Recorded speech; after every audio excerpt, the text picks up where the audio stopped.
Himanshu, Rahul, everybody. तो प्राग ऐतिहासिक काल के बारे में हम लोग चर्चा कर रहे थे कि वह काल जिसका कोई भी साहित्यिक स्रोत नहीं है या जिस काल में मानव ने अपनी लिपि का विकास नहीं किया था, उसे हम प्राग ऐतिहासिक काल कहते हैं।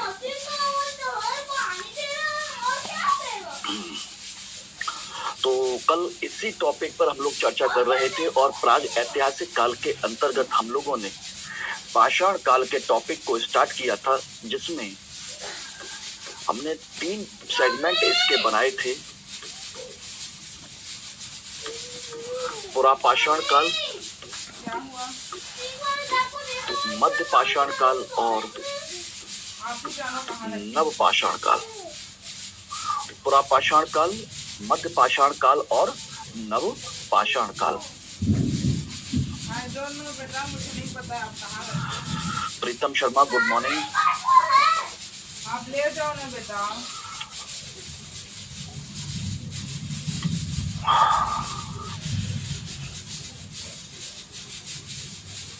ठीक है, तो कल हम लोगों ने इसमें हम बात करें तो ये जो टॉपिक है, ये पुरापाषाण काल हम लोगों ने डिस्कस कर लिया था, मध्य पाषाण काल हम लोगों ने डिस्कस कर लिया था। आज जो हम बात करेंगे वो टॉपिक है हमारा नव पाषाण काल को लेकर के, यानी कि एक ऐसा काल जिसे हम मानव क्रांति का काल कहते हैं।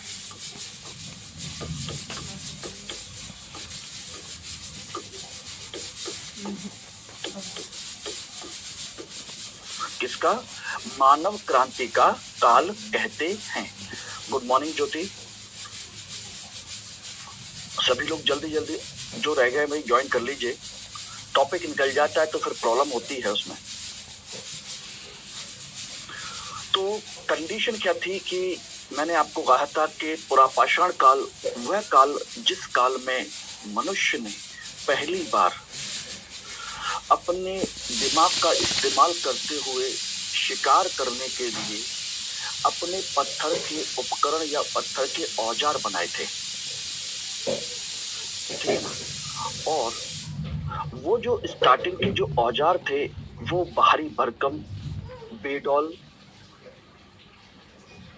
टाइप के थे, जिनसे आसानी से शिकार नहीं किया जा सकता था। लेकिन इंसान था, फिर भी उसने काफी कुछ किया, क्योंकि एक साथ बेहतरीन टेक्नोलॉजी का विकास करना आसान नहीं होता। समय के साथ में इस पुरापाषाण काल के अंतर्गत उसने 3 प्रकार के अपने हथियारों का विकास किया था, जो मैंने कल चर्चा की थी कि पहली स्टेज में उसने चापर और हैंडेक्स जैसे हथियारों का विकास किया, जिसके साक्ष्य हमें सोहन नदी घाटी या कोर्तलियार घाटी दक्षिण भारत से मिले थे, है कि नहीं। उसके बाद उसने फ्लैग कल्चर का विकास किया, यानी कि पत्थर की चिप्स उतारना शुरू किया उसने, उसके जो होते जिसमें थोड़ी सी तेज धार थी, हल्के थे, थोड़े बड़े तो जरूर थे लेकिन फिर भी हल्के थे। और उसके बाद उसने सबसे लास्ट में पुरापाषाण काल के अंत और मध्य पाषाण काल के स्टार्टिंग में उसने ब्लेड कल्चर का विकास किया था। ठीक है ना। तो उसने सबसे पहले यहाँ पर क्या स्टार्ट किया था? चापर और हैंडेक्स। यहाँ पर उसने स्टार्ट किया था फ्लेक, जिसे हम फलक या शल्क संस्कृति कहते हैं। और यहाँ उसने स्टार्ट किया था ब्लेड संस्कृति, ब्लेड या बेदनी टाइप की संस्कृति उसने स्टार्ट की थी। यानी कि पत्थर के विभिन्न प्रकार के औजारों के आधार पर भी हमने पुरापाषाण काल के 3 पार्ट किए थे, उच्च पुरापाषाण, मध्य पुरापाषाण और निम्न पुरापाषाण के तौर पर। ठीक है ना। ये सब आप लोगों ने रिवाइज किया होगा, मैं हल्का सा एक रिवीजन के तौर पर बता रहा हूं, जिससे कि एक लिंक आप लोगों का बन सके। उसके बाद मैंने कहा था कि मध्य पाषाण काल तक आते आते हमारी प्रकृति में बहुत सारा बदलाव आ चुका था, जलवायु परिवर्तन काफी हो रहा था और गर्म जलवायु तेजी से विकसित हुई थी।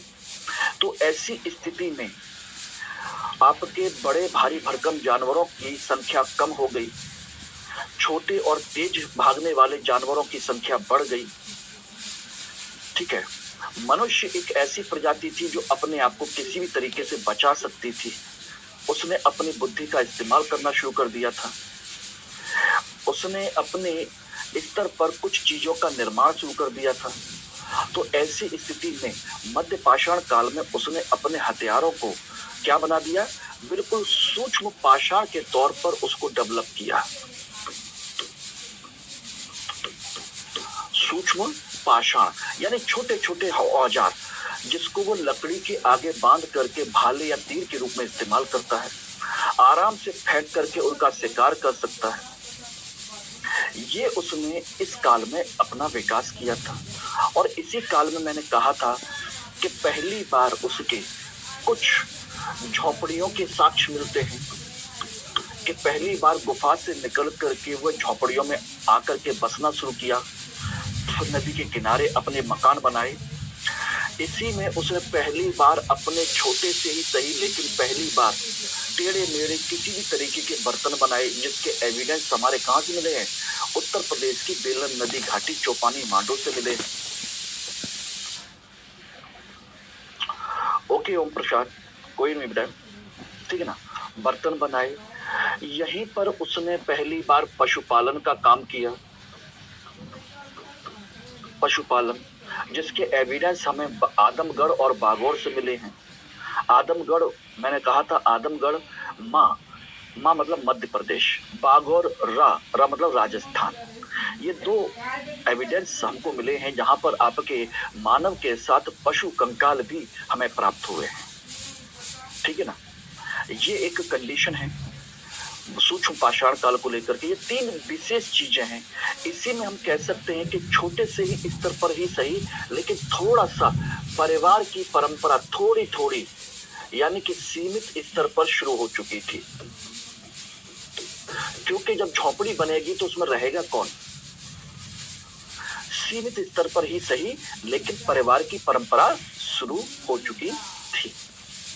तो ये कुल मिलाकर के कल मैंने ये टॉपिक डिस्कस किया था और इनके सभी प्रमुख स्थान जो हैं उनके बारे में भी मैंने चर्चा किया था। एवरीबॉडी, किसी कोई परेशानी नहीं। मानव क्रांति का काल नव पाषाण काल को कहा जाता है और इस काल में मनुष्य ने कुछ ऐसी चीजें विकसित की थी जिसकी वजह से इस काल को हम क्रांति का काल कहते हैं। और क्रांति का मतलब होता है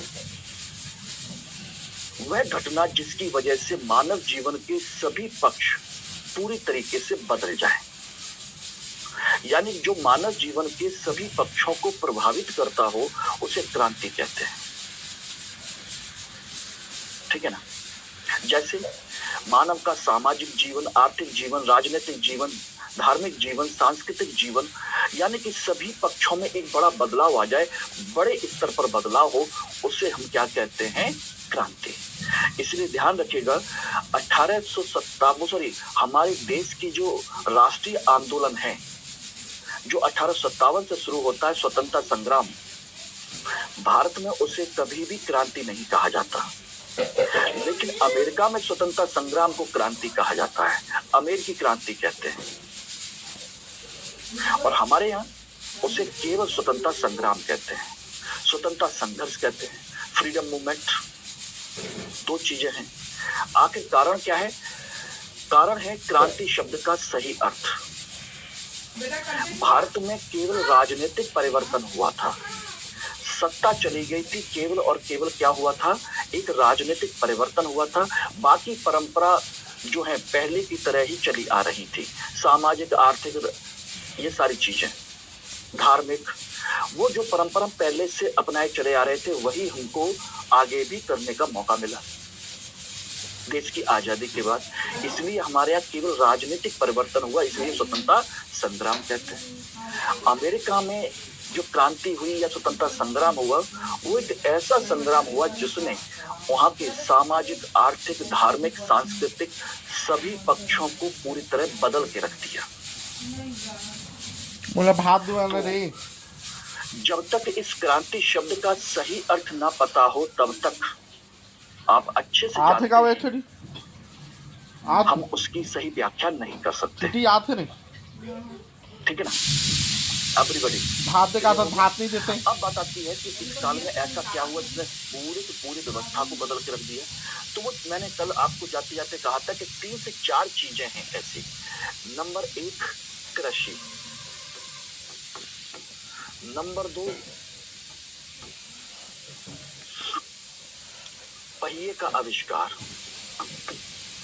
पहिया, नंबर 3 आग का उपयोग,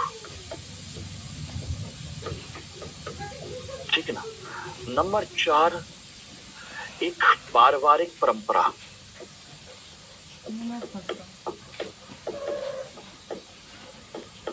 पारिवारिक परंपरा एक प्रॉपर तरीके से पारिवारिक परंपरा है जो इस काल में विकसित हुई, जिसकी वजह से हम इसे क्या कह देते हैं,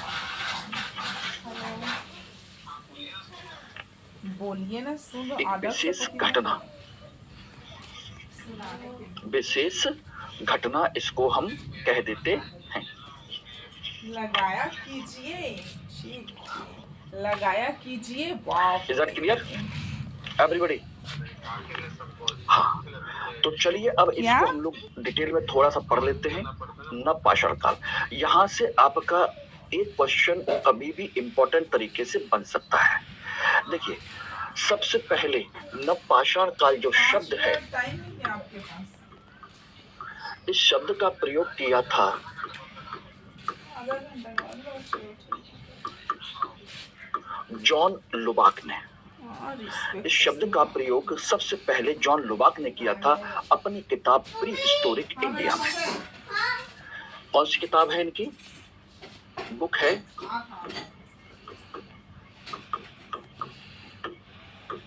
प्री हिस्टोरिक इंडिया, यानी कि प्राग ऐतिहासिक भारत, हिंदी में कहें तो।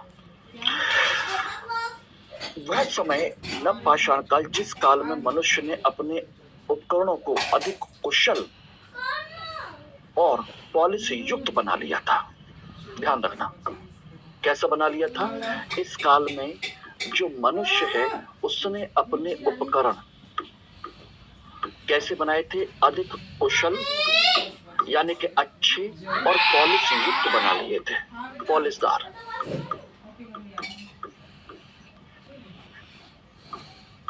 बनाए, ठीक है ना, पॉलिशदार इसमें बना लिए। और यहां से उसने एक विशेष प्रकार का जीवन शुरू किया, और ऐसा जीवन शुरू किया जिसने उसके पूरी की पूरी व्यवस्था को बदल के रख दिया, क्रांतिकारी परिवर्तन वाला बन गया। ठीक है ना। दूसरी चीज यहीं पर ध्यान रखिएगा, इसका जो काल है वैश्विक स्तर पर इसका जो समय माना जाता है वो लगभग माना जाता है 9000 ईसा पूर्व, और भारत के संदर्भ में इसका जो समय माना जाता है वो 7000 ईसा पूर्व का माना जाता है। और इसका जो पहला साक्ष्य मिलता है, प्रथम साक्ष्य नहीं भावे सब नवपाषाण ना, काल का, वो है आपका ये सब नहीं भावे। मेहरगढ़, बलूचिस्तान में मेहरगढ़ से प्रथम साक्ष्य कहाँ से मिला है? मेहरगढ़ से। यानी कि कृषि और उनके अवशेष हमको यहाँ से प्राप्त हुए हैं। गेहूं की प्रजाति है, इनके थोड़े से आवास हमको एग्जाम्पल देखना चाहेंगे तो आप देख सकते हैं। ये रहा मेहरगढ़ का, मेहरगढ़ के घर हैं जो उस पीरियड के मिले हैं। तो फोन होते हैं कागज गाली लेगा। हमें पहले गेहूं के या कह लीजिए अनाज के अवशेष मिले हैं। और अजय का नुना चला गया है, ए भाई साडी अजय नुना चला गया, ठीक है ना। ध्यान रखिएगा। इसके अलावा अकेला ये नहीं है, इसके अलावा और भी जगह है उनके आसपास की। भी पहला साक्ष्य यहाँ से मिला है। उसके अलावा देखा जाए तो राना गुंडई है, ठीक है ना, क्वेटा है, किली गुल मोहम्मद है। ये सब उसी क्षेत्र के हैं, बलूचिस्तान के क्षेत्र में जो प्रमुख स्थल है, वहां से हमको इसके एविडेंस मिले हैं। क्लियर हो गया एवरीबॉडी? तो नवपाषाण काल शब्द किसने दिया? जॉन लुबाक ने दिया। उपकरण कैसे बनाए गए इस पीरियड में? कुशल और अच्छे और पॉलिश युक्त बनाए गए, बहुत नुकीले, बहुत चिकने। यह काल वैश्विक स्तर पर 9000 ईसा पूर्व का है। भारत में इसमें 7000 ईसा पूर्व के अवशेष मिले हैं। और इस काल को ध्यान रखना, इस काल को मानव क्रांति का काल कहा है। मानव क्रांति का काल किसने कहा? इसे मानव क्रांति का काल एक व्यक्ति हैं, बहुत बड़े विद्वान हैं, गार्डन चाइल्ड ने कहा। ये जो पॉइंट है ये आप लोगों को प्रॉपर तरीके से याद रहने चाहिए, प्रॉपर तरीके से, ठीक है ना। ये एक कंडीशन थी, ठीक है।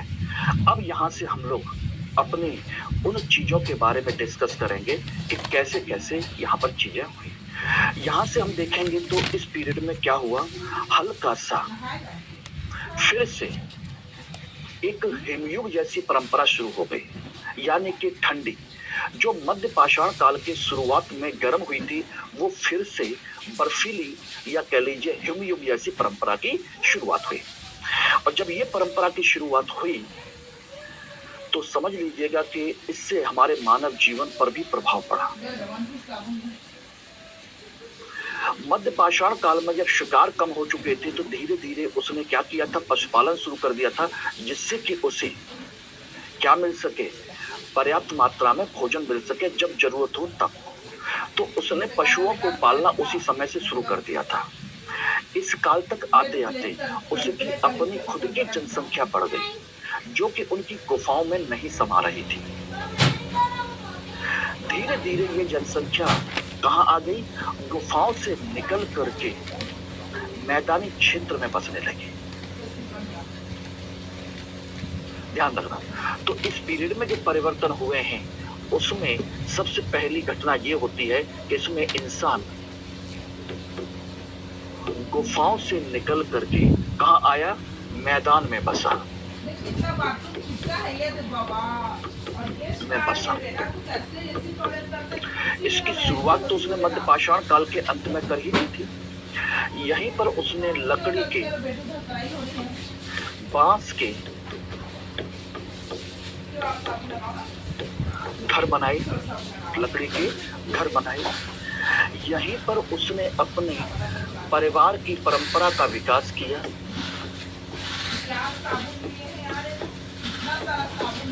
परिवार की परंपरा का विकास किया। ये सब पूरी तरीके से व्यवस्थित होने लगा। अब यहीं पर धीरे धीरे एक गांव या एक कुल जैसी व्यवस्था शुरू होती है। कुल कहिए या कबीला कहिए, जो आपको समझना है समझ सकते हैं। कुल या कबीले जैसी परंपरा की शुरुआत हुई, ठीक है ना।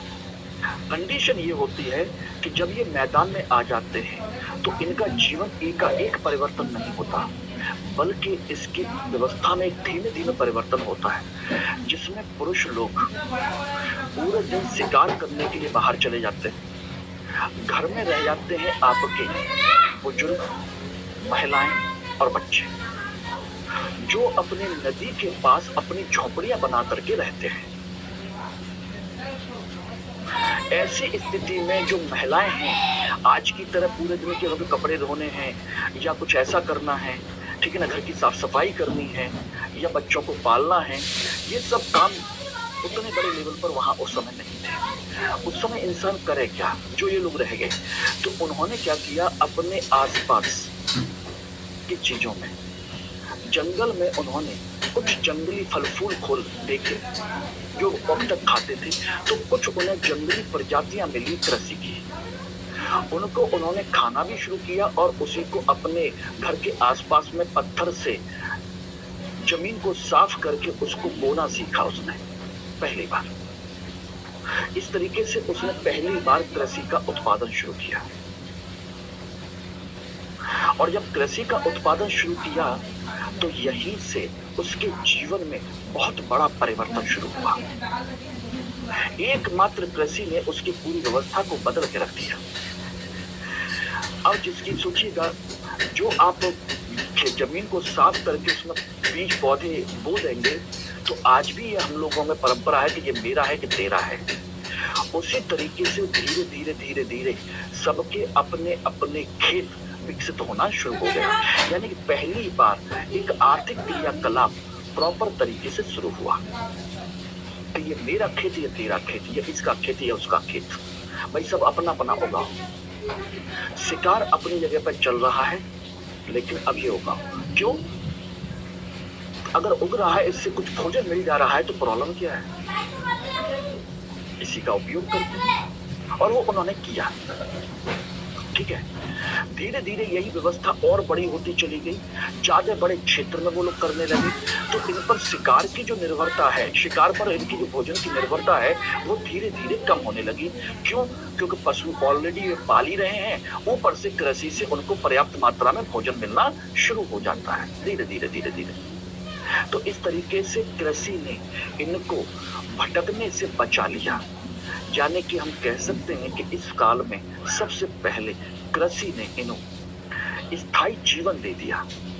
एक जगह पर रह करके ये अपना जीवन गुजारने लगे।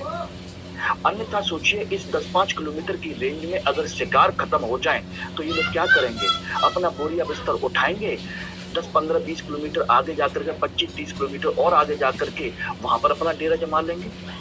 यानी कि पुरापाषाण काल और मध्य पाषाण काल में ये जो मनुष्य था वो खाना बदोश था, नोमैडिक ट्राइब, अपने भोजन के लिए इधर से उधर भटकता था।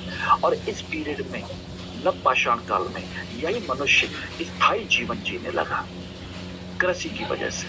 अर्थात इस पीरियड में हुआ सबसे बड़ा परिवर्तन हुआ कि उसने भोजन संग्रह करने वाले से भोजन उत्पादन करने वाला बन गया। यानी खाद्य संग्रहकर्ता से क्या बन गया? खाद्य उत्पादक। यानी कि उसने अपनी प्राकृतिक चीजों को अपने नियंत्रण में लेना शुरू कर दिया। अब तक वो प्रकृति पर पूरी तरह से निर्भर था, लेकिन अब प्रकृति को अपने तरीके से चलाने लगा। बीज बोने हैं, फसल उगानी है, फसल काटनी है, उसको फिर खेत को फिर से तैयार करना है। स्थायित्व उसके जीवन में आया। और स्थायित्व आने के साथ सामाजिक व्यवस्था में परिवर्तन आया। मेरा तेरा और हमारे अपने पराई की परंपरा की शुरुआत हो गई। यानी कि परिवारों में भेद होना शुरू हो गया। सामाजिक वर्गीकरण की शुरुआत हो गई, ये मेरा और ये तेरा। इससे पहले कैसे रहते थे? मिल करके सामूहिक शिकार करते थे, सामूहिक रूप से खाते थे। अब क्या है? अपना अपना उगाओ, अपना अपना खाओ। सामाजिक वर्गीकरण की शुरुआत। ठीक है ना? यहीं से उसने अपने लिए सूत उगाना शुरू कर दिया, कॉटन, और उससे कपड़े बनाना शुरू किया उसने। इसी से धीरे धीरे धीरे धीरे इसी परंपरा से, कृषि से ही उसकी आर्थिक गतिविधियां शुरू होती हैं। कृषि से। मेरी बात समझ में आ गई नहीं आ गई? तो इस तरीके से उसका स्थायित्व आया, पारिवारिक व्यवस्था बनी। परिवार में, समाज में वर्गीकरण की व्यवस्था की शुरुआत होती है। थोड़ी थोड़ी स्टार्टिंग है, लेकिन थोड़ी सी शुरुआत होती है। कहानी के तौर पर समझाने की कोशिश कर रहा हूँ, जिससे कि सारी चीजें आप लोग क्या कर सकें, याद कर सकें। और जब कृषि हो गई तो इससे और क्या होगा आगे जाकर के। इसी पीरियड में चूंकि अब वो जंगल में रह रहा है, तो स्वाभाविक सी बात है उसकी और ज्यादा जरूरतें पड़ेंगी। इसीलिए उसने दूसरा काम किया, अग्नि का उपयोग। अग्नि का उपयोग उसने 3 स्तर पर किया। एक, उसने जंगली जानवरों से रक्षा करना उसका शुरू किया। सर्दी से बचने के लिए, सुरक्षा के लिए उसका उपयोग किया, जला करके सुरक्षा के लिए। दूसरा उपयोग किया उसने भोजन को पकाने के लिए, यानी कि अब वो पका हुआ भोजन खाने लगा। और यही एक अंतर है जिसको मनुष्य और जानवर में अंतर क्रिएट करता है, पका हुआ भोजन। वरना जानवर और इंसान में अंतर क्या है?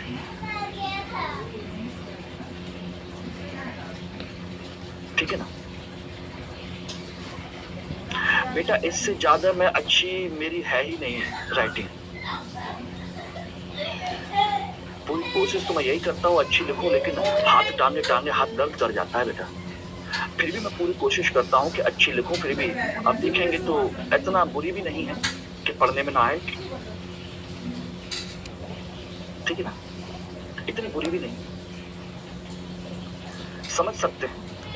और जो मैं लिख रहा हूं उसको अगर ध्यान देंगे तो आराम से लिख सकते हैं।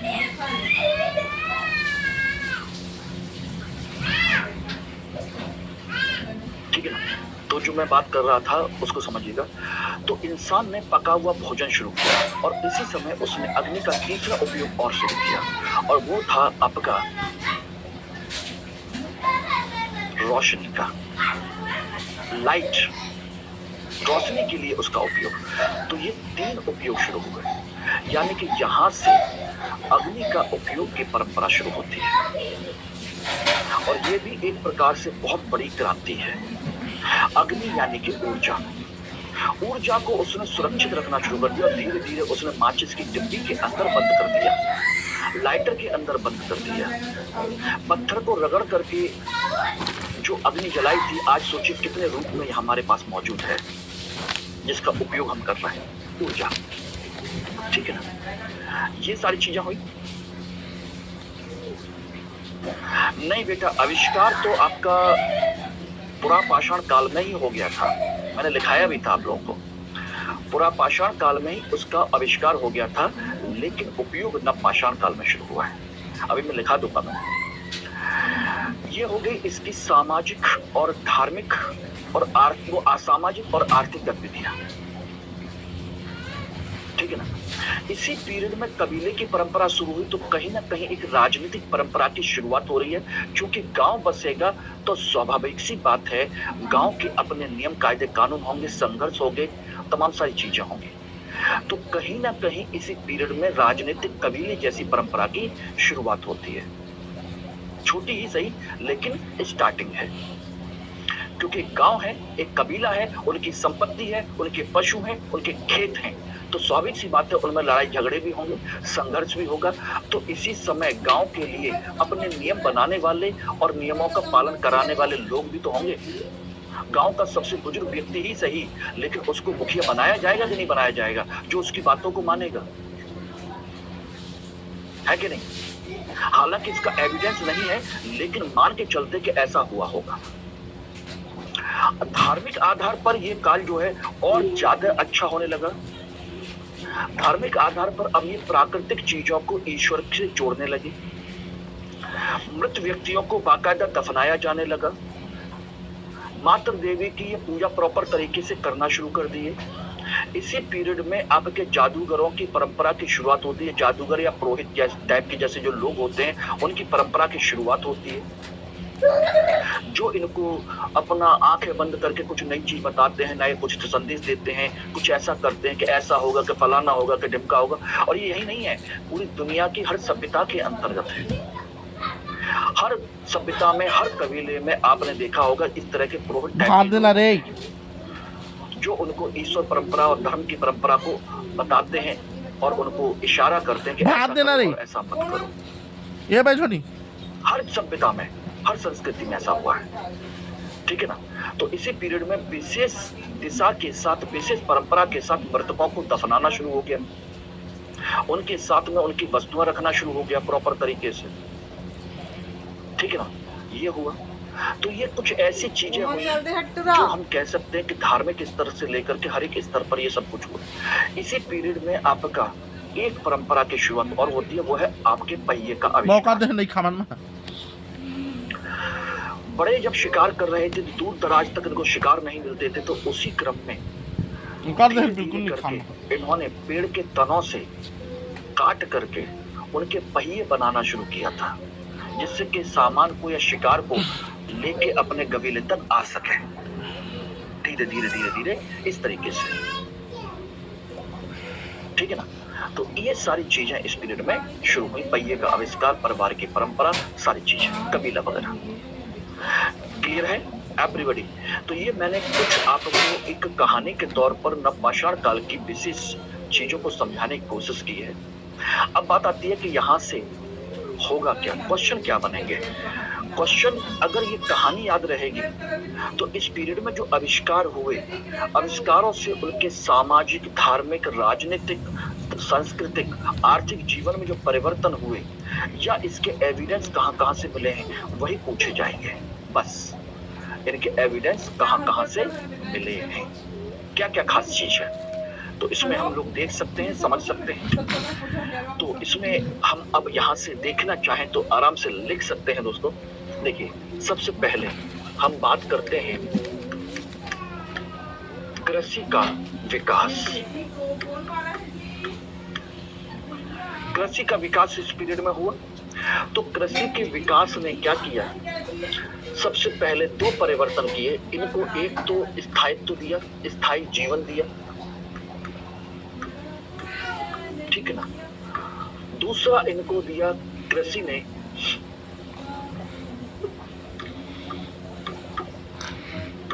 खाद्य संग्राहक से बदल करके खाद्य उत्पादक बना दिया।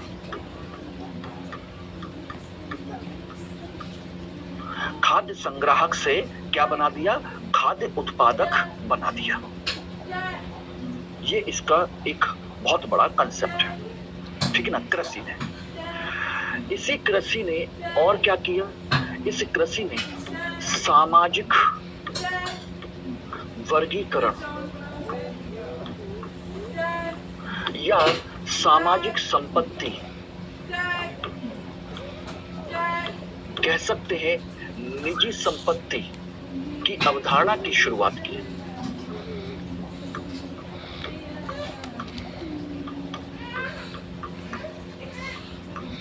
निजी संपत्ति की अवधारणा दी कि ये मेरा खेत है, ये तेरा खेत है।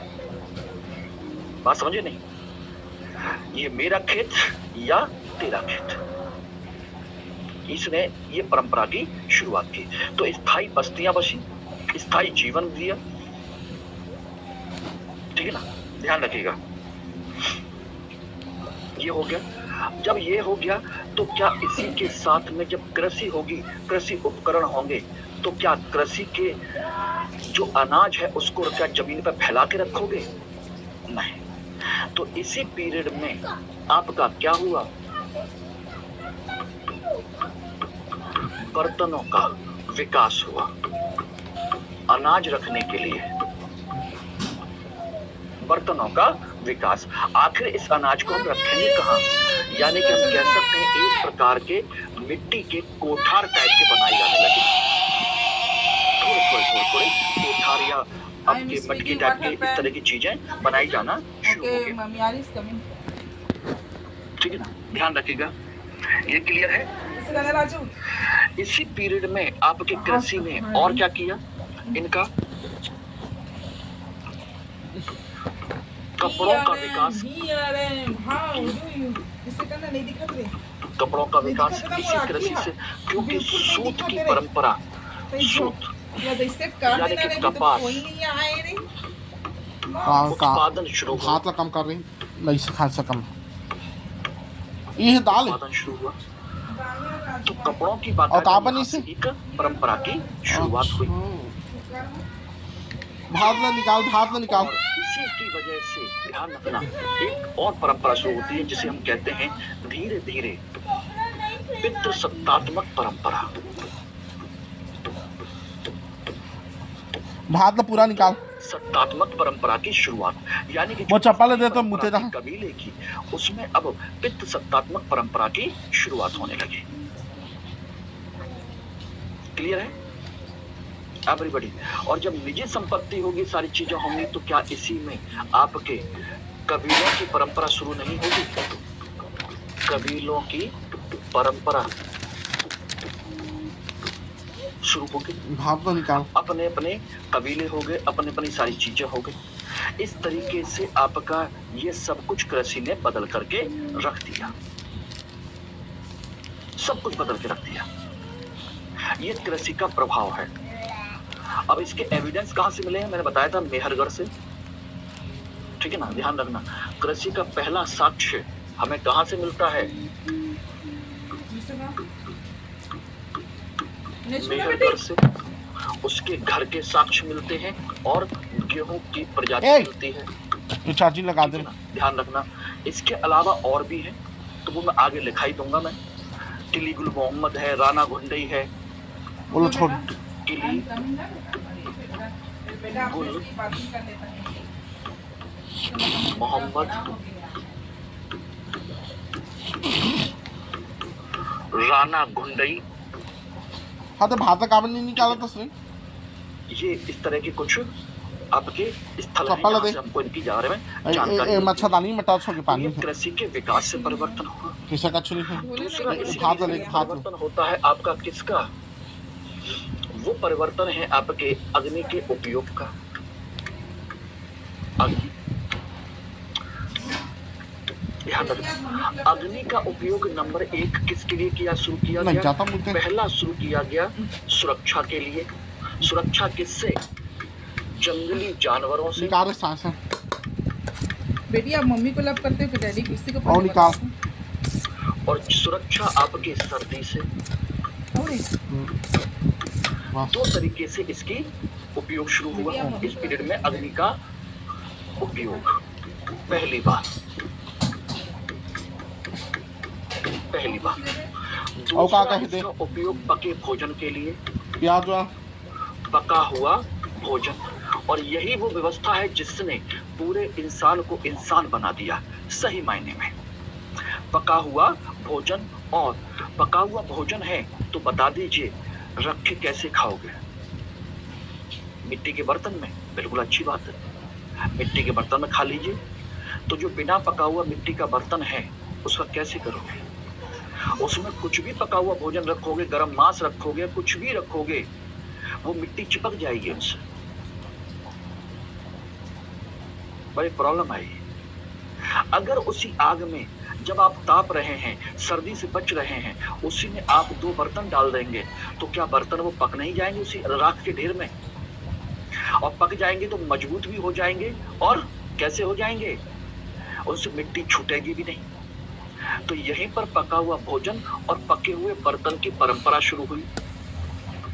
पके हुए बर्तन की परंपरा, जबकि बर्तन तो पहले ही शुरू हो चुके थे, लेकिन यहाँ पर पहली बार पके हुए बर्तन की परंपरा शुरू हुई, जिसमें आराम से आप गर्म भोजन को रख के खा सकते हो, मिट्टी इस पे चिपकेगी भी नहीं। क्लियर है? और तीसरा प्रयोग हुआ इसका प्रकाश के लिए, प्रकाश के लिए, रोशनी के लिए इसका, ठीक है ना? तो ये दूसरा काम हुआ।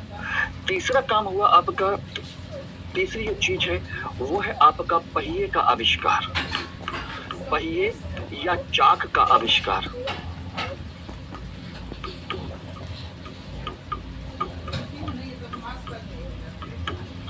राइटिंग क्या आप लोगों को समझ में नहीं आ रहा सच में?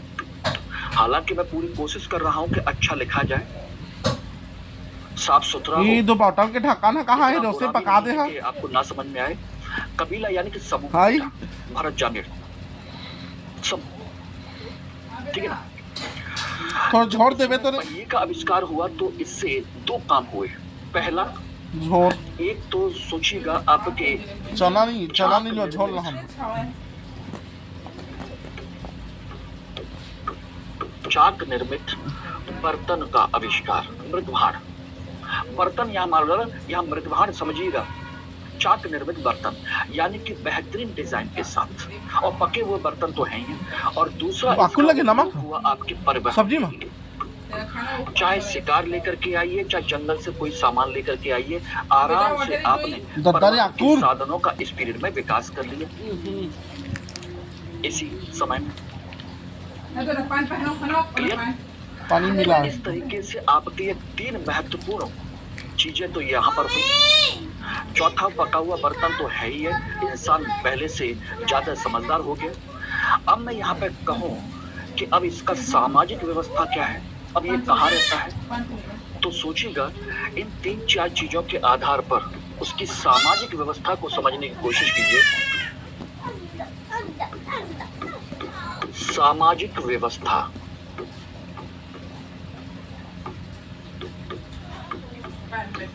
सामाजिक व्यवस्था में बाकायदा अपना एक परिवार,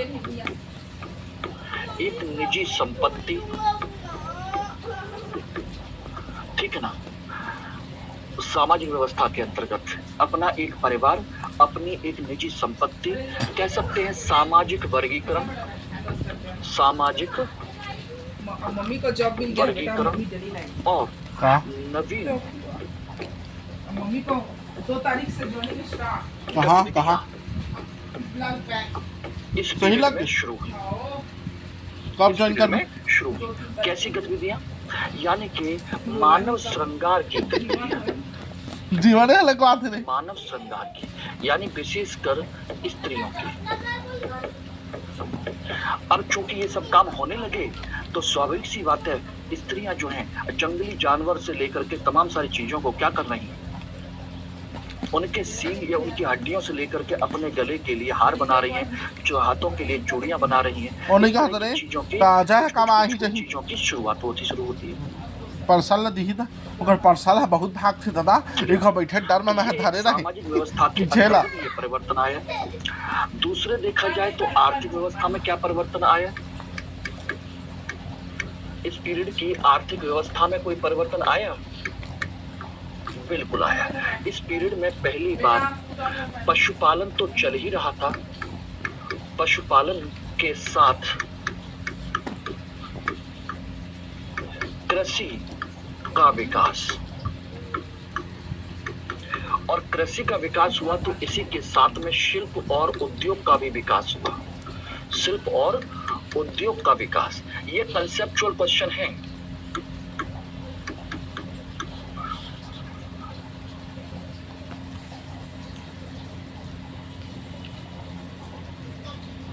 सब कुछ हाँ